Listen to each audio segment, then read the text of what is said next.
வணக்கம். Welcome to கதை திரட்டு. இந்த வீடியோவில் நம்ம என்ன கதை கேட்க போகிறோம்னா, விடிவெள்ளி கதையின் 5வது பகுதி. வாங்க கதைக்குள்ளே போகலாம். கண்ணுக்குள் உறக்கத்தை வைத்துக்கொண்டு இமையை திறக்காமல் சென்ற நாளின் நிகழ்ச்சிகளை மனசுக்குள் அசை போட்டாள் வைகரை. சந்திரனுடன் பேசியது, திருமணம் வேண்டாம் என்று அவனை ஒப்புக்கொள்ள வைத்தது எல்லாம் ஊமை படம் போல அவள் நினைவுக்குள் வந்து போயின. எழுந்து அமர்ந்தாள். அறைக்கு வெளியே ஒரு உலகம் விடிந்து கொண்டிருந்தது. அவள் கண்ணை மூடி அமர்ந்து கொண்டு அன்றைய நாளுக்கான சக்தியை திரட்டத் தொடங்கினாள். இது ஒரு பழக்கமாக அவளிடம் வளர்ந்து கொண்டிருந்தது. அம்மா, இன்றைய நாளை இனிமையுடையதாக்கு. இன்பமாக இருந்தால் அதை ஆதரிக்கவும், துன்பமாக இருந்தால் அதை எதிர்த்து தாங்கி தவறை திருத்திக் கொள்ளவும் எனக்கு ஆத்ம தைரியத்தை கொடு தாயே. பூரணி. கண்ணை திறந்து சுவரில் மாட்டியிருந்த ராஜராஜேஸ்வரியின் படத்தில் கண்ணை பதித்தாள். திருப்தியாக இருந்தது. குறையொன்றும் இல்லாத பெண்மணி தான் என்று மீண்டும் மீண்டும் சொல்லிக் கொண்டாள் அவள். மிகுந்த நம்பிக்கையுடன் அறைக்கதவை திறந்து கொண்டு படி இறங்கி கீழே வந்தாள். காஃபி வாசனையில் வீடு மணத்தது. நேராக அடுக்கலைக்கு சென்ற வைகரை, குட் மார்னிங், காஃபிமா என்றாள். அம்மா தயாராக டம்ளரில் ஊற்றியிருந்த காஃபியை எடுத்து அவள் முன் வைத்தாள். அம்மா ஒன்றும் பேசாததை கவனித்தாள். அவள் கோபமாக இருக்கிறாள் என்பதை அறிந்தாள். காலை நேரத்தில் அது பற்றி பேச வேண்டாமே என்று திரும்பி வந்து குளித்தாள். சாப்பிட உணவு மேசைக்கு வந்தாள். அப்பாவும் அம்மாவும் கூடுமானவரை மௌனமாகவே இருக்கிறதை அவள் உணர்ந்தாள்.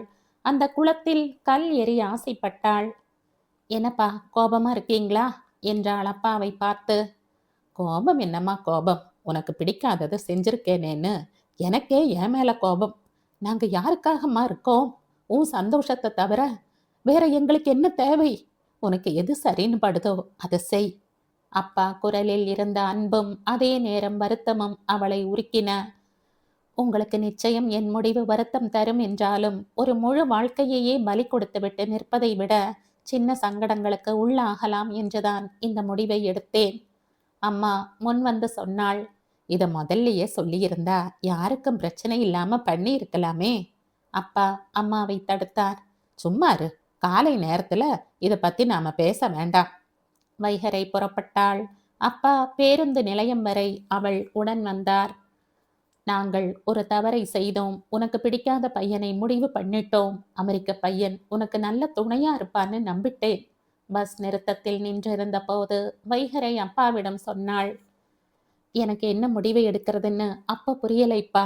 போன நிமிஷம் வரைக்கும் அறிமுகமே இல்லாத ஒருத்தரை பக்கத்துல நிறுத்தி இவரை கட்டிக்கோன்னு சொன்னா பயமா இருக்கு. பழக பழக அவர் எனக்கு சரியாக வராதுன்னு தெரியுது. அதனால ஒரு முடிவுக்கு வர வேண்டியதாச்சுப்பா. உங்களுக்கு நிறைய செலவு, அலைச்சல். எனக்கு அலைச்சல் இருக்கட்டும், என் பெண்ணுக்காக நான் என்ன செய்யக்கூடாது? சம்மந்தி அம்மாள் இதை எப்படி எடுத்துக்குவாங்கன்னு தெரியல. அவங்கள பார்க்க போறீங்களா? பார்க்கணும் தானம்மா, அதுதானே முறை. வேணும்னா நான் அவங்கள பார்த்து மன்னிப்பு கேட்டுக்கிறேனே. அப்பா தலையை அசைத்து மறுத்தார். வேணாம், அது நல்லதில்லை. அந்த அம்மாள் ஏதாச்சும் கடுமையா பேசிடும். அவங்க உங்களையும் தான் பேசுவாங்க. நான் தாங்கிக்கலாம். என் பெண்ணுக்கு அது மாதிரி சங்கடம் வரக்கூடாது. வைகரையின் மனம் குழைந்து விட்டது. அவள் கண்கள் கலங்கிவிட்டன. பேருந்து வந்தது. புறப்பட்டாள். அப்பா நின்று கொண்டு தன்னையே பார்த்து கொண்டிருப்பதை வைகரை கவனித்தாள். தன்னால் எத்தனை கஷ்டம், அதுவும் எத்தனை பேருக்கு. அலுவலகம் வந்து சேர்ந்த வைகரை தற்காலிகமாக சொந்த சிந்தனைகளை ஒதுக்கிவிட்டு வேலையில் தன்னை ஆழ்த்தி கொண்டாள். அழைப்பு மணி ஒலிக்கவே கதவை திறந்தாள் சம்மந்தியம்மாள். வெளியே வைகரையின் தந்தை நிற்பதை அவள் கண்டாள். ஓ, நீங்களா? வாங்கோ. அவர் தயங்கியபடியே வரவேற்பு அறையில் போய் அமர்ந்தார். அந்த அம்மாள் அவர் எதிரே அமர்ந்து கொண்டாள். என்ன என்ன விஷயமா வந்திருக்கீங்க? உங்ககிட்ட மன்னிப்பு கேட்டுக்கிட்டு போகலாம்னு வந்திருக்க. என்னால உங்களுக்கு ரொம்பவும் கஷ்டம். போகட்டும், அதாவது தெரியுதே. என்ன இதெல்லாம் விளையாட்ட தெரியுதா உங்களுக்கு? நிச்சயம் பண்ணிக்கிறது, பத்திரிக்கை அடிச்சு நாங்க கொடுக்கறது, கல்யாண மண்டபம், வாத்தியக்காரங்க, சமையல்காரங்கன்னு எத்தனையோ பேர்களுக்கு நாங்க கொடுத்த அட்வான்ஸ் பணம். பணம் இருக்கட்டும், எங்க மரியாதை என்ன ஆறது? என் பையனை உங்க பெண் வேண்டாம்னு மறுத்தது வெளியே தெரிஞ்சா என் பையனோட மரியாதை என்ன ஆறது? அவனுக்கு யாராவது பெண் கொடுக்க முன் வருவாங்களா? என்ன கேவலம்! உங்க மேல என்னால வழக்கு போட முடியும். நீங்க சொல்றதெல்லாம் உண்மைதாம்மா. என்னால உங்களுக்கு ரொம்ப சிரமம்தான். ஏராளமான பொருள் செலவுதான். எல்லாம் ஒப்புக்கறேம்மா. உங்ககிட்ட நான் மன்னிப்பு கேட்டுக்கிறேன். அது கிடக்கட்டும். என்ன பெண்ணு வளர்த்துருக்கிறீங்க? பெரியவங்க சொன்னா கழுத்தை நீட்ட வேண்டிய பெண் இப்படியா கருத்து சுதந்திரம்னு பேசும்? என்ன பெண்ணை வளர்த்துருக்கீங்க? அவர் தலை கவிழ்ந்தார் என்றாலும் சொன்னார். படிச்ச பெண், அதனால அவள் கருத்தையும் அறிய வேண்டி இருக்கு. என்ன படிப்பு? பொல்லாத படிப்பு. என் மகன் படிக்காத படிப்பா? அவன் எப்படி நடந்துக்கிறான்? பெண் பெண்ணா இருக்கணும். அவர் மௌனமாக இருந்தார். உங்களுக்கு எவ்வளவு செலவாகி இருக்குன்னு சொன்னா? என்ன கொஞ்சமான செலவா? சுமார் 1,00,000 ஆகியிருக்கு. எனக்கு பணம் பெருசு இல்லைங்க. கௌரவம் தான் முக்கியம். எனக்கு மான நஷ்டம் ஏற்பட்டிருக்கு. அதுக்கு நீங்க பதில் சொல்லித்தான் ஆகணும். எனக்கு புரியுது. லட்சம் என்கிறது எனக்கு ரொம்ப அதிகம். ஓய், பணம் கிடக்கட்டும். நான் மானத்தை பத்தி பேசுறேன். அதை பத்தி நீர் ஒன்றும் பேசலையே. அவர் அமைதியாக இருந்தார். உம்மை கோர்ட்டுக்கு இழுத்து உன் மானத்தை வாங்கிறது தான் நான் செய்யத்தக்கது. ஐயையோ, அப்படியெல்லாம் பண்ணிடக்கூடாது. ஏன்? குழந்தைகளோட பெயர் அடிபடும். அது அவங்களுக்கு மரியாதை குறைச்சலா இருக்கும். என் குழந்தை ஆம்பளை. அவனுக்கு அநேகம் பெண்கள் கிடைக்கும். உங்க பெண்ணோட மரியாதை தான் போகும். அடங்கா பிடாரின்னு பெயர் வரட்டுமே. அதானே அவளுக்கு பொருத்தமான பெயர். அப்பா தலை கவிழ்ந்து அமர்ந்திருந்தார். மன்னிக்கணும். என் பெண் சார்பா நான் மன்னிப்பு கேட்டுக்கிறேன். அவளை கோர்ட்டுக்கெல்லாம் இழுக்காதீங்கோ. நானா உம்மை தேடி வந்தேன்? அமெரிக்க மாப்பிள்ளைன்னு நீர் தானே என்ன தேடி வந்தீர்? ஆமா, அதுல என்ன சந்தேகம்? உங்க பெண்ணும் என் பையன்கிட்ட பேசினாதானே? ஆமா, அதுல என்ன சந்தேகம்? அப்படி இருக்க உங்க பெண் எதுக்காக யாருக்காக இப்ப என் பையனை மறுக்கிறா? அதன் பின்னணி என்ன? தெரியல. எனக்கு தெரியும். உங்க பெண் மனசு வண்டு மாதிரி. இப்ப யாரோ காலேஜ் வாத்தியாராமே, அவனோட சுத்துறாளாமே. சேச்சே, அப்படி எல்லாம் நீங்க பேசக்கூடாது. அது உண்மை இல்லை அம்மா. என்ன சுத்தலைங்கிறீரா? சுத்தலாம். ஆனா ஒரு பெண்ணோடு பேசுறது இல்லையா? ஒரு பையன் இன்னொரு பையனோடு பேசுறது சுத்துறது இல்லையா? அது போலத்தான் இது. அது சாத்தியம்தானா? ஒரு வயசு பெண்ணும் ஒரு பையனும் இப்படி சுத்தினா அதுக்கு வேற பேர் கண்டிப்பா இருக்க முடியாது. மன்னிக்கணும், என்னால இதை ஒப்புக்க முடியாது. நீர் ஒப்புக்கிறதுக்கும் மறுக்கிறதுக்கும் நான் காத்திருக்கல. பேச வேண்டிய இடத்துல பேசுவோம். அந்த அம்மாள் எழுந்து விட்டாள். ஆகவே அவரும் எழுந்து நிற்க வேண்டி இருந்தது. தோ பாருங்க, பெண்ணை வளர்க்க வேண்டிய முறையில வளர்த்துக்கணும். இனி உங்க பெண் என் மருமகள் இல்லை, அது நிச்சயம். ஆனாலும் இப்படி பெண் ஒருத்தியால எங்களுக்கு அவமானம் வரும்னு நான் எதிர்பார்க்கல. அப்பா புறப்பட்டார். அன்று மாலை சீக்கிரமாகவே திரும்பி விட்டாள் வைகரை. அம்மாவுக்கு ஆச்சரியம். என்னம்மா இத்தனை சீக்கிரம் என்றாள் அம்மா. அப்பா வெற்றிலை போட்டுக்கொண்டு சாய்வு நாற்காலியில் இருந்தார். அவள் அவர் முன் போய் அமர்ந்தாள். என்னப்பா, உங்க சம்மந்தி அம்மா என்ன சொன்னாங்க? ஒன்றும் சொல்லலம்மா, சரின்னுட்டாங்க. என்ன சரின்னுட்டாங்களா? நான் அவங்க கஷ்டம் பத்தி பேசினேன். ஏதோ கொஞ்சம் பணம் தர வேண்டியது ஆகும். அது பெருசில்ல, பார்த்துக்குவோம். பணம் நஷ்டம் இல்லை, மான நஷ்டம் அதிகம் இருந்து இருக்குமேப்பா. அப்பா எழுந்து அமர்ந்தார். என்னம்மா சொல்ற? எனக்கு நடந்தது எல்லாம் தெரியும்பா. எப்படி? சந்திரன் சொன்னார். சந்திரன் அங்க இல்லையே. அறையிலே இருந்து கொண்டு எல்லாத்தையும் கேட்டுட்டு இருந்திருக்கார். ஆபீஸுக்கு வந்து சொன்னார். அவர் இருந்ததே எனக்கு தெரியாது. அதுதான் அவருடைய குண விசேஷம். அவர் சம்பந்தப்பட்ட விஷயம் நடக்கிறது. அதை கேட்கவும் செய்கிறார். ஆனா கலந்துக்கலை. இதுதான் அவர் பண்பு. இவர் மாதிரி ஒருத்தரை நான் எப்படிப்பா கல்யாணம் பண்ணிக்கிறது? அப்பா மௌனமாக இருந்தார். அந்த அம்மாள் என் கேரக்டரை பத்தி என்னமோ பேசினாங்களாமே. சோ, அதெல்லாம் ஒண்ணும் இல்லம்மா. சும்மா சொல்லுங்கப்பா. நான் மோசமானவன்னு அந்த அம்மா சொல்லிச்சாமே. சும்மா கோபத்துல சொல்லி இருப்பாங்க. எப்படி சொன்னாலும் சொன்னது சொன்னது தானே. என்னால உங்களுக்கு எத்தனை கஷ்டம்பா. அதை பத்தி நீ கவலைப்படக்கூடாது வைகரை. இதெல்லாம் என்னோட கடமை. எது அவமானப்படுத்தப்படுவதா? அவர் பேசவில்லை. பணத்துக்கு என்ன செய்ய போறீங்கப்பா? கல்யாண செலவுக்கு பணம் இருக்கு இல்லையா? அந்த அம்மா கோர்ட்டுக்கு போகுதாமே. சந்திரன் சொன்னாரா? ஆமாம், வக்கீல பார்த்து பேசி இருக்காங்க. சரி இருக்கட்டும். உனக்கு ஏதேனும் அவப்பெயர், அதை நான் சந்திச்சுக்கிறேன். அவப்பெயர் அவமானம் எல்லாம் கெட்டதை செய்தவங்களுக்குத்தான். எனக்கு என்ன? நான் ஏன் பக்கத்து நியாயத்தை கோர்ட்ல சொல்றேன்? அம்மா அழ தயாராக இருந்தாள். நம்ம குடும்பமானம் கோர்ட் ஏறணுமா என்றாள் அம்மா. சூழ்நிலை கடுமையாவதை உணர்ந்தாள் வைகரை. சந்திரன் கோர்ட்டுக்கு போறதை தடுக்க மாட்டாரா என்றார் அப்பா. மாட்டார். அது அவருக்கு பிடிக்கும்படி இருக்கும் என்றாள் வைகரை. 17ஆம் நாள் அப்பா மிகவும் வருத்தப்பட்டிருக்கிறார் என்பதை வைகரையால் புரிந்து கொள்ள முடிந்தது. 2 விஷயங்கள் அவரை மிகவும் புண்படுத்தியிருக்கும். மகளுக்கு பார்த்து பார்த்து செய்த கல்யாண ஏற்பாடு சுத்தமாக தடைப்பட்டு நின்றது. அதையொட்டி சந்திரனின் அம்மா அவரை கடுமையாக கோபித்துக் கொண்டது. எல்லாம் சேர்த்து அப்பாவை மன உளைச்சலுக்கு உள்ளாக்கி இருக்கும் என்பதை அவளால் அறிந்து கொள்ள முடிந்தது. அப்பாவுக்காக மிகவும் வருந்தினாள் வைகரை. என்னால உங்களுக்கு எத்தனை கஷ்டம்பா, என்ன மன்னிப்பீங்களா? வைகரையின் கண்களில் தேங்கி நின்ற கண்ணீரைக் கண்டு திகைத்து போனார் அவர். எனக்கு என்னம்மா வைகரை, என் சம்மந்தி அம்மாள் என்ன சங்க பலகையா? அவர் அபிப்பிராயத்துல நான் தாழ்ந்தா என்ன? எனக்கு என் பெண் சந்தோஷம் முக்கியம்மா. என் அவமானம் எல்லாம் சட்டையில ஒட்டுன அழுக்கு மாதிரி.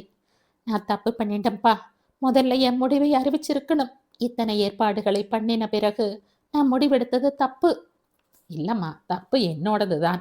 அப்பா அம்மா பார்த்த மாப்பிள்ளையை முடிக்கிறது ஒரு சட்டை மாதிரி ஏற்கனவே நம் வழக்கத்தில் இருக்கிற சட்டை. அந்த சட்டை எல்லாருக்கும் பொருந்தும்னு நினைச்சது ஏன் தப்பு. தனக்குன்னு தனியா அபிப்பிராயம் உள்ள பெண்களுக்கு இந்த வரன் பார்க்கிற சம்பிரதாய சட்டை பொருந்தாதுன்னு இப்ப புரியுது. வாழ போறது நீயும் அவரும். உன் சம்மதம் இல்லாம ஏதோ எனக்கு துணி எடுக்கிறது மாதிரி நான் ஒத்துக்கிட்டது தப்பு. அதனால நான் சிரமப்படுறது சரிதாம்மா. இல்லப்பா, இந்த பிரச்சனையே இல்லாம பண்ணி இருக்க முடியும். அதை வளர்த்து சிக்கலாக்கிக்கிட்டது ஏன் தப்புதான். முள் முளைக்கும் போதே வெட்டி எரிஞ்சிருக்கணும். இப்ப மரம் ஆயிட்டது. சரிம்மா, நடந்ததை மாத்தி நடக்க வைக்க முடியுமா? நடந்ததுல இருந்து பாடம் படிக்க முடியும் இல்லையா? சரி, என்ன செய்ய போற? சந்திரனோட அம்மா கிட்ட நான் மன்னிப்பு கேட்கணும். சந்திரன் கிட்ட பேசிட்டேன். அடுத்த கொஞ்ச நாளைக்கு நான் மன அமைதியோட என் சொந்த வேலைகளை கவனிக்கணும். ஜேர்னலிசம் படிச்சியே, அதை தொடர்ந்து படியே. சரிப்பா, எது நடந்தாலும் அது அனுபவம்னு நினைச்சுக்கோ. அதையே படிக்கட்டா நினைச்சு மேல மிதிச்சு போ. அன்று மாலையே அலுவலகம் விட்டவுடன் சந்திரனின் வீட்டுக்கு ஆட்டோ பிடித்து கிளம்பினாள் வைகரை. மாலை முன்கூட்டியே வந்து வானம் மழை வரக்கூடும் என்பது போல இருட்டி கொண்டிருந்தது. ஆட்டோவின் மேல் 2 சொட்டும் விழுந்து கொண்டிருந்தது. சந்திரனிடம் அவள் சென்ற முறை சொன்னது நினைவுக்கு வந்தது. சந்திரன், வாழ்க்கையில நீங்கள் சந்திக்கிற முதல் பெண் அல்ல நான். நான் சந்திக்கிற முதல் ஆண் அல்ல நீங்கள். பலரை கடந்து நான் உங்களையும் நீங்கள் என்னையும் சந்தித்தோம். எனக்கு பிறகும் நீங்கள் பல பெண்களை சந்திக்கப் போகிறீர்கள். நானும் பல ஆண்களை சந்திக்கப் போகிறேன். இவர்களில் யாரேனும் உங்களுக்கு துணையாக அமைவார்கள், எனக்கும். ஆகவே இதை இழப்பு என்று நாம் கருத வேண்டாம். உங்கள் வாழ்க்கையும் என் வாழ்க்கையும் எப்போதுமே ஓடிக்கொண்டிருக்கிற மகா நதியை போன்றது.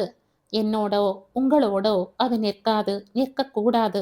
உங்களுக்கு என் மூலமாகவும் எனக்கு உங்கள் மூலமாகவும் கிடைத்த அனுபவத்தின் மூலம் அடுத்த சந்திப்பை செழுமைப்படுத்திக் கொள்ள முடியும். இது நஷ்டம் அல்ல, லாபம். ஆட்டோ ஓடிக்கொண்டிருக்கையில் அவள் சிந்தனை ஓடிக்கொண்டிருந்தது. கதவை தட்டியதும் மாமியே வந்து கதவை திறந்தாள். வைகரையை பார்த்ததும் அவள் ஆச்சரியப்பட்டாள். அவளை உள்ளே அனுமதிக்கலாமா இல்லையா என்று ஒரு கணம் யோசித்தாள். பிறகு தயங்கி உள்ளவா என்றாள். வைகரை உள்ளே நுழைந்தாள். என்ன? மாமி, உங்களோட பேசணும். ஒரு 10 நிமிஷம் தயவு செய்து. அந்த அம்மாள் தயங்கியபடி வேண்டா வெறுப்பாக கதவை திறந்து கொண்டு ஒதுங்க வைகரை உள்ளே போனாள். சோஃபாவின் அருகில் போய் நின்றபடி தன்னை உட்கார சொல்வாள் என்று எதிர்பார்த்தாள் வைகரை. மாமி தன் கையை மட்டும் அசைத்து உட்கார சொன்னாள். தானும் அமர்ந்து கொண்டாள். என்ன சொல்லு. மாமி, உங்ககிட்ட மன்னிப்பு கேட்டுட்டு போக வந்திருக்கேன். உங்களுக்கு மிகுந்த மன உளைச்சலும் சங்கடமும் பொருள் செலவும் என்னால ஏற்பட்டுட்டது. அதுக்காக நான் உங்க மன்னிப்பை கோருகிறேன். சந்திரனுக்கும் என்னால மன கஷ்டம். உங்கள் சொந்தக்காரர்கள் மத்தியில் என்னால் உங்களுக்கு தலை குனிவு. வைகரை எதிர்பார்க்கவில்லை. அந்த அம்மாள் முகத்தை புடவை தலைப்பால் மூடிக்கொண்டு அழத் தொடங்கினாள். வைகரை அதிர்ந்து போனாள். மாமி, மாமி, ஏன் அழறீங்க? அந்த அம்மாள் முகத்தை மூடிக்கொண்டே சொன்னாள். எங்களுக்கு எத்தனை அவமானம். 500 பேர்களுக்கு மேல பத்திரிக்கை போயிருக்கு. என்ன சொல்லி கல்யாணத்தை நிறுத்துறது? நீயே சொல்லு. தர்ம சங்கடமான கேள்விதான். சொல்லுங்க மாமி, பொண்ணு சரியில்லை, நாங்க வேண்டாம்னு சொல்லிட்டோம்னு சொல்லுங்க. அப்படி சொன்னாதான் உங்களுக்கு நல்லது. முகத்தை மூடிக்கொண்டும் அழுது கொண்டும் இருந்த அந்த அம்மாள் சட்டென்று முகம் காட்டினாள். என்ன சொன்ன? நீ சரியில்லைன்னு நான் சொல்லணுமா? அப்படி சொல்லலாமா? நீ எனக்கு மருமகளா வரலேன்னு உன் மேல நான் சேர்த்த வாரி வீசுறதா? அது நியாயமா? உனக்கு பிடிச்சவனோட வாழ வேண்டிய பொண்ணு. நான் உன் வாழ்க்கையை கெடுக்கலாமா? எனக்கு கிடைக்காத பொருள், மோசமான பொருள்னு நான் சொல்லலாமா பெண்ணே? இந்த பேச்சு வைகரையை உலுக்கி விட்டது. முதல் முறையாக அந்த அம்மாளை மரியாதையுடன் நோக்கினாள். வைகரையின் கண்களில் நீர் திரண்டது. சந்திரனின் வீட்டை விட்டு வெளியே வந்தாள் வைகரை. மனம் பாரமாக இருந்தது. சந்திரன் அம்மாவின் மனிதாபிமானம் மிகுந்த ஈரமான பகுதி அவளை மிகவும் துன்பப்படுத்தியது. நடக்க வேண்டும் போல இருந்தது. அவள் வீட்டுக்குள் இருந்தபோது மழை பெய்து விட்டிருந்தது. தெரு குளிப்பாட்டப்பட்டிருந்தது. தந்தி கம்பியின் மேல் நீர் திரண்டு முத்துக்களாக அடுக்கி வைக்கப்பட்டிருந்தது. குட்டை குட்டையாக தேங்கிய நீரில் வீடுகளின் நிழல் விழுந்திருந்தது. தெருவே ஜன நடமாட்டம் இல்லாமல் இருந்தது. மழைக்கு பயந்து மக்கள் வெளியே வரவில்லை போலும். வெயிலில் நனைகிற ஜனங்கள் ஏன் மழையில் காய மறுக்கிறார்கள்? இயற்கை குளிப்பாட்டுகிறது, ஏன் குளிக்க கூடாது? நடந்தே வீடு சேர்ந்து விடலாம் என்றே முடிவெடுத்திருந்தாள் அவள். நடக்கையில்தான் திடீரென்று அவள் போகும் பாதையில்தான் அரசு வீடு இருப்பது அவளுக்கு தோன்றியது. என்னவோ அரசுவை பார்க்க வேண்டும் போல இருந்தது. முக்கிய தெருவை விட்டு விலகி ஒரு சந்தில் திரும்ப வேண்டும். சின்ன கடை தெருவரும் அங்கேதான் குடியிருந்தான் அரசு. வீட்டுக்கு சென்று சேர்கையில் மணி 7க்கு மேலாக இருந்தது. அரசு வீட்டில் இருந்தான். கை வைத்த பனியன் கைலியுடன் அமர்ந்து படித்து கொண்டிருந்தான். ஏதோ பரீட்சைக்கு போகும் மாணவனைப் போல வாத்தியார் படிக்கிறதை பார்க்கையில் சந்தோஷமாக இருக்கிறது. அரசு சிரித்தபடி அவளை வரவேற்று அமர செய்தான். பிறகு சொன்னாள், மாணவர் படிக்காமல் இருக்கலாம், ஆசிரியர் அப்படி இருக்க முடியாது, இருக்கவும் கூடாது. ஆசிரியர் என்பவன் காலம் முழுக்கவும் படித்து கொண்டே இருக்க வேண்டியவன். அதுக்காகத்தான் அவனுக்கு சம்பளமே கொடுக்கப்படுகிறது. பெரும்பாலும் வேலை கிடைத்த பிறகு சில பேர் படிப்பது இல்லையே. சிலர் இருக்கிறார்கள், பலர் படிக்கிறார்கள். காலத்தோடு வளராத ஆசிரியர்கள் மாணவர்களால் மதிக்கப்பட மாட்டார்கள். அது போகட்டும், என்ன திடீரென்ற வருகை? உங்களை பார்க்க வேண்டும் போல இருந்தது. ஒரு முக்கியமான விஷயம் நடந்தது. அதை நண்பர்களுக்கு சொல்லி பகிர்ந்து கொள்ள வேண்டும் போல் இருந்தது. சொல்லுங்கள். சந்திரனுக்கும் எனக்கும் நடைபெற இருந்த திருமணம் நின்றுவிட்டது. அரசு அதிர்ச்சியடைந்தான். என்னாச்சு? என்னமோ எனக்கும் அவருக்கும் அவருக்கு நானும் பொருந்தி வரமாட்டோம் என்று தோன்றியது. 2 பேருக்கும் அதனால் சந்தோஷம் இருக்காது. அதனால் வேண்டாம் என்று முடிவு செய்து விட்டேன். அடடா, சந்திரன் என்ன சொன்னார்? வருத்தப்பட்டார், அப்புறம் ஏற்றுக்கொண்டார். ஏற்றுக்கொண்டாரா? ஏற்றுக்கொண்டது போல் சொன்னாரா? ஏன் இப்படி சொல்கிறீர்கள்? ஏற்றுக்கொண்டால் சந்திரன் அசாதாரண மனிதர். மனம் கஷ்டப்பட்டால் மனிதர். எல்லா துன்பங்களுக்கும் நான் தான் காரணம். எப்போது முடிவு எடுக்க வேண்டுமோ அப்போது பேசாமல் இருந்து விட்டேன். ஆமாம், சரி, நடந்தது நடந்துவிட்டது. நடந்தது பற்றி கழிவிறக்கம் வேண்டாம். உங்களை நீங்களே புண்படுத்திக் கொள்ளாதீர்கள். இந்த சொற்கள் அதுவரை வைகரை அடக்கி வைத்திருந்த சோகம் மீறிக்கொண்டு வர காரணமாயிற்று. மிக சிரமப்பட்டு அடக்கி கொண்டாள். அரசு வைகரையிடம் கேட்டான். வைகரை, உங்களுக்கு வேண்டியதுதான் என்ன? எதை தேடி இப்படி உங்களை நீங்களே அலைக்கழித்துக் கொள்கிறீர்கள்? தெரியலை அரசு. அரசு யோசனை செய்துவிட்டு சொன்னான். பறந்து கொண்டு இருக்கும் பறவையாக இருக்கிறீர்கள். என்றாலும் காலார இறக்கிக்கு ஓய்வு கொடுக்க எங்காவது உட்கார வேண்டி இருக்குமே. உண்மைதான், என்னால் எல்லோரையும் போல் சுலபமாக சாதாரணமாக ஏன் இருக்க முடியலைன்னு எனக்கு தெரியலை அரசு. எப்பவும் கல்லை சுமந்து கொண்டு நிற்கும்படி தண்டிக்கப்பட்ட மனிதனைப் போல நான் இருக்கேன். எனக்கு புரிகிறது. எல்லா பெண்களையும் போல புடவை, நகை, சம்பளம், அமெரிக்கா அந்தஸ்து என்ற என்னால் சந்தோஷப்பட முடியலை. முடியவும் முடியாது. ஏன்? இவையெல்லாம் சாரம் இல்லாதவைன்னு உங்களுக்கு தெரியும். இவை அற்பம். இவற்றை காட்டிலும் மேலானது வாழ்க்கையில் உண்டு என்கிற ஞானம் உங்களுக்கு ஏற்பட்டு போச்சு. அதனால் இதுகள் உங்களுக்கு சந்தோஷம் தராது. சரி, நான் எப்படித்தான் என்னை மாற்றிக்கொள்வது? அதாவது இயல்பாக இருக்கிறது. எனக்கு தோன்றுகிறது, இது போன்ற சந்தர்ப்பங்களில் ஒன்று படிக்கலாம், சங்கீதம் கேட்கலாம், அல்லது கற்றுக்கொள்ளலாம். எங்காவது அமைப்பில் சேர்ந்து அந்நிய மொழி படிக்கலாம்.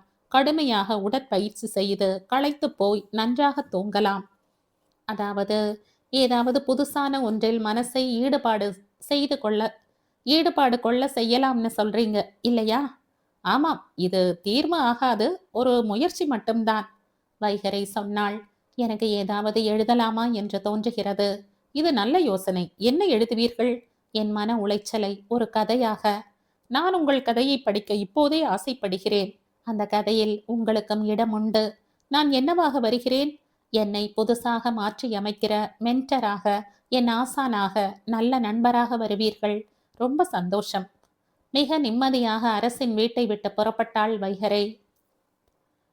18ஆம் நாள் வைகறை தனக்காக ஒரு வாரம் எடுத்துக்கொள்ள வேண்டும் என்று தீர்மானித்தாள். இது என்ன பெண்கள் வாரம், முதியோர் வாரம் மாதிரி சிந்தனை வாரமா என்று சிரித்தபடி கேட்டாள் பாரதி.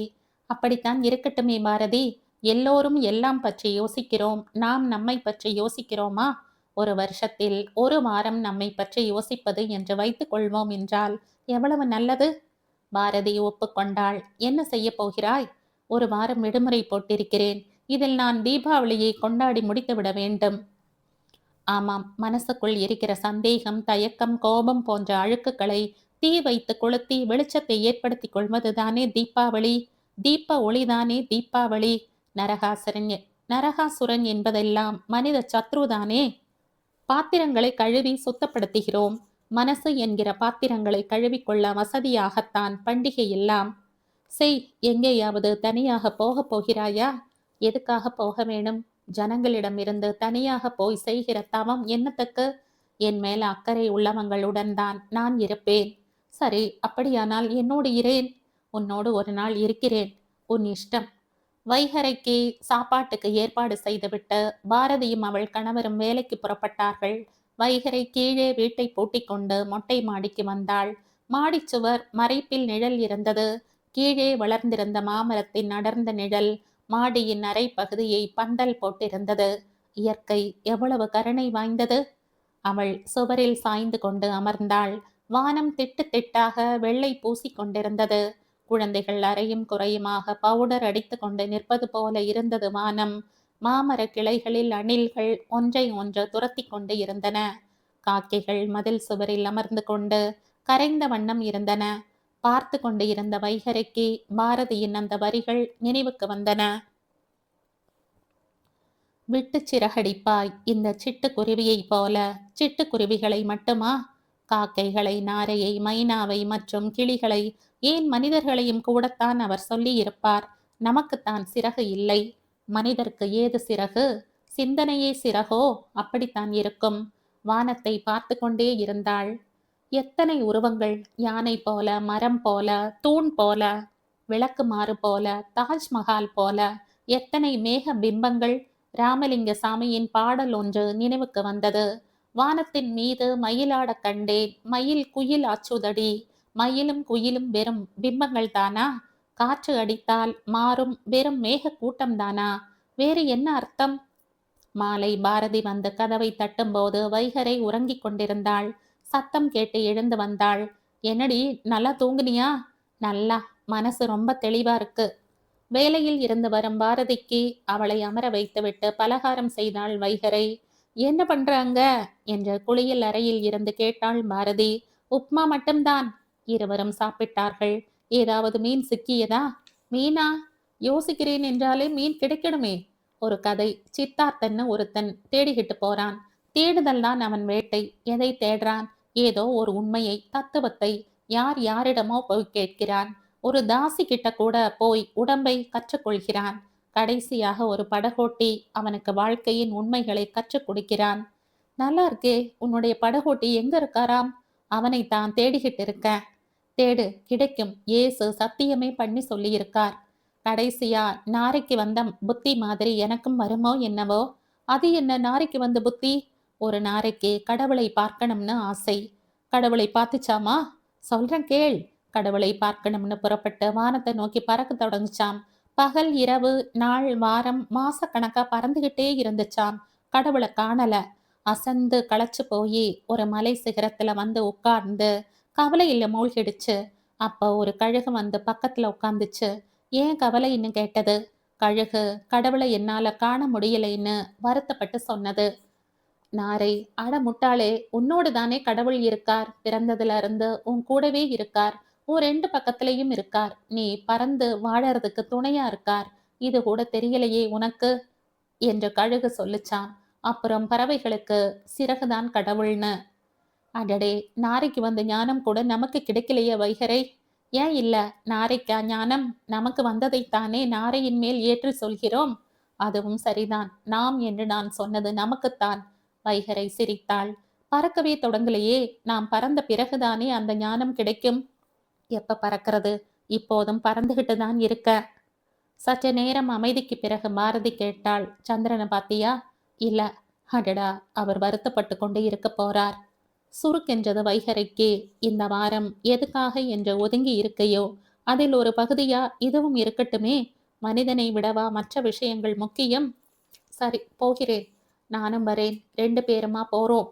நீ தாண்டி என் இறக்கை, நான் ஒரு பக்கம், மற்ற சிறகு என்றபடி கண்ணடித்தாள் பாரதி. சீ என்றாள் வைகரை. சந்திரனுக்கு தொலைபேசினாள் பாரதி. அதிர்ஷ்டவசமாக அவன் கிடைத்தான். அவன் குரலில் ஆச்சரியம். என்னங்க பாரதி, நானும் வைகரையும் உங்களை பார்க்கணும் இன்றைக்கே. என்ன அவசரம்? அவசரமில்லை, தோன்றியது. 7-8 மணிக்கு பேள் விடுதிக்கு வாருங்களேன், சாப்பாட்டையும் முடிச்சுக்குவோம். அவன் தயங்கினான். தயக்கம் என்றால் வேணாம். இல்ல, வரேன். வைகரையும் வருவாங்களா? கட்டாயம். அப்படின்னா சரி. ஏண்டி, உன் வீட்டுக்காரர்? அவர் வேணாம். சந்திரன் ஃப்ரீயாக உணர சந்தர்ப்பம் தருவோமே. அப்படின்னா சரி. இரவு 8 மணிக்கு இவர்கள் விடுதிக்கு போய் சேர்ந்த ஒரு நிமிஷத்துக்கெல்லாம் வந்து சேர்ந்தான் சந்திரன். என்ன வைகரை, சௌக்கியமா? நல்லா இருக்க. நீங்க? நல்லா இருக்க. சந்திரன் எதிராகவும் வைகரையும் பாரதியும் பக்கத்திலேயும் அமர்ந்தார்கள். என்ன அவசரமா வர சொன்னது ஏன்? பேசிக்கொண்டிருக்கலாம் என்றுதான் என்றாள் வைகரை. ஐயையோ, அதுக்கெல்லாம் எனக்கு நேரம் இல்ல வைகரை. வைகரைக்கு வருத்தம் வந்தது. மன்னிக்கணும், தொந்தரவு பண்ணிட்டனா? ஆமாம் என்று சொல்ல வேண்டும், பரவாயில்லை. சற்று நேரம் அமைதியாக இருந்துவிட்டு சொன்னான். அம்மா அந்த கல்யாண தேதியை இழக்க தயாராக இல்லை. இது அம்மாவுக்கு மான பிரச்சனை. பெண் மாப்பிள்ளையை மறுப்பது கேவலம் என்பது அம்மாவின் கருத்து. ஆகவே வேறு பெண் பார்த்தாகிவிட்டது. எனது வேறு பெண்ணா? அதுக்குள்ளாகவா என்றாள் பாரதி. ஆமாம், எனக்கும் விடுமுறை இல்லை. ஃப்ளைட் டிக்கெட் கூட வாங்கியாகிவிட்டது. போயாக வேண்டும். பெண் யார்? வினிதா. கம்ப்யூட்டர் படித்தவள். அமெரிக்காவில் இப்போதெல்லாம் கம்ப்யூட்டருக்கு நிறைய மார்க்கெட் இருக்கு. பெண்ணை பார்த்தீர்களா? ஓ, உங்களுக்கு பிடித்திருக்கிறதா? ஏன் இல்லை, பிடித்திருக்கிறது. வைகரை வாய் திறந்தாள். உங்களுக்கு சந்தோஷமான வாழ்க்கை அமைய என் மனப்பூர்வமான வாழ்த்துக்கள் சந்திரன். தேங்க்ஸ். நான் புறப்படுறேன். எனக்கு தலைக்கு மேல வேலை. முடிந்தால் கல்யாணத்துக்கு வாருங்கள், நீங்கள் 2 பேரும். கட்டாயம். அவன் போய் சேர்ந்தான். அவன் சென்று வெகு நேரம் ஆகும் வரையிலும் பிரம்மை தீராமல் இருந்தாள் வைகரை. என்னம்மா, என்ன யோசனை என்று கேட்டாள் பாரதி. ஆச்சரியமா இருக்கு. என்ன ஆச்சரியம்? இவ்வளவு சீக்கிரம் மனிதர்களால் நிறம் மாறிக்கொள்ள முடியுமா? முடியும். எப்படி? மனைவி இறந்து 10ஆம் நாளே மறு கல்யாணம் பண்ணி கொள்கிறவர்கள் இருக்கிறார்கள். பயங்கரம். இதுதான் யதார்த்தம். உண்மைதான். உலகத்தின் மேல் கால் பதிக்க அடிக்கடி மறந்து விடுகிறோம். கனவுகள் மட்டுமே வாழ்க்கை இல்லை. ஆமாம், கனவு இல்லாமலும் வாழ்க்கை இல்லை. அவர்கள் எழுந்து வெளியே வந்தார்கள். ஒரு மீன் உன் தூண்டிலில் சிக்கி இருக்குமே. வைகரை சிரித்தாள். 1 அல்ல, 2. என்ன சொல்லு? வைகரை சொன்னாள். 19ஆம் நாள் ஒரு பெரிய கவலை விட்டது வைகரைக்கு. மனம் தண்ணீரில் மூழ்கியது போல லேசாயிற்று. கயிறு தாண்டும் விளையாட்டை ஆட வேண்டும் என்பது போல மனம் சந்தோஷத்தில் குதித்தது. இந்த சந்தோஷத்தை அப்பா அம்மாவுடன் பகிர்ந்து கொள்ள வேண்டும் என்று ஆசைப்பட்டாள். போகும் வழியில் இனிப்பு வாங்கி கொண்டாள். ஆட்டோ வைத்து கொண்டு வீட்டுக்கு போனாள். அப்பா வாசல் தூணில் சாய்ந்து கொண்டு வானத்தை பார்த்து கொண்டிருந்தார். அப்பா முகத்தில் விசாரம். வேறு என்னவாக இருக்கும்? பெண்ணின் திருமணம் தடைபட்டு போய் விட்டதே என்ற கவலை. அம்மா வெளிப்படையாக எதையும் காட்டிக்கொள்ளவில்லை. அவளுக்கும் வேலைகள் இருந்தன.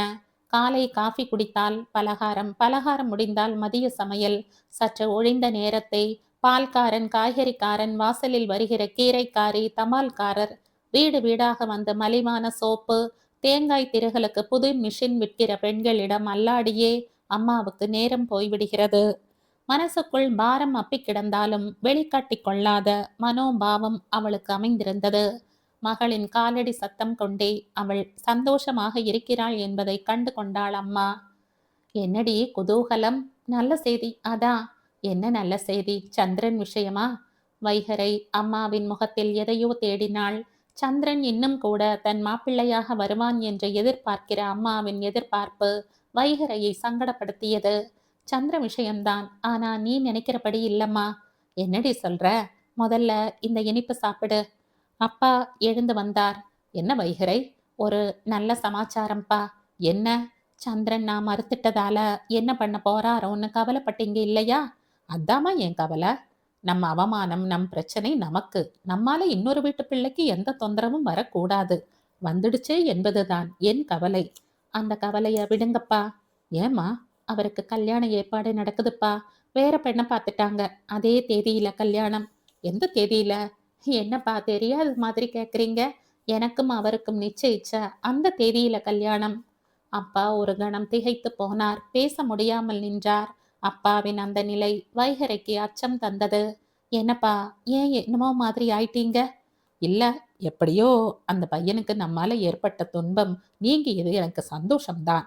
அதான்பா எனக்கும் பெரிய ஆறுதலா இருக்கு. என்னால அவங்க கௌரவம் பாதிக்கப்பட்டு போச்சுன்னு சொன்னாங்களேன்னு மனசு பதைப்பா இருந்துச்சு. நல்ல வேளை சந்திரனுக்கு ஒரு வழி கிடைச்சுட்டது. அதுதான் எனக்கும் சந்தோஷம். எல்லாத்துக்கும் வழி கிடைச்சாச்சு. உனக்குத்தான் இன்னும் ஒரு வழி கிடைக்கல. அதான் எனக்கு கவலையா இருக்கு. வைகரை தன் அறைக்கு சென்றாள். குளித்தாள். அறையை விட்டு கூடத்துக்கு வந்தாள். சாப்பிடுற நேரம் இல்ல. காஃபி தரேன், குடிக்கிறையா என்றாள் அம்மா. கொடுமா. சாப்பிட்டு விட்டு கிளம்பினாள். அரசு வீட்டு வரைக்கும் போறம்மா. தாமதமா வர வேண்டியிருக்கும். சரி, சாப்பாடு எடுத்து வைக்கட்டுமா? வையன், வந்துடுறேன்.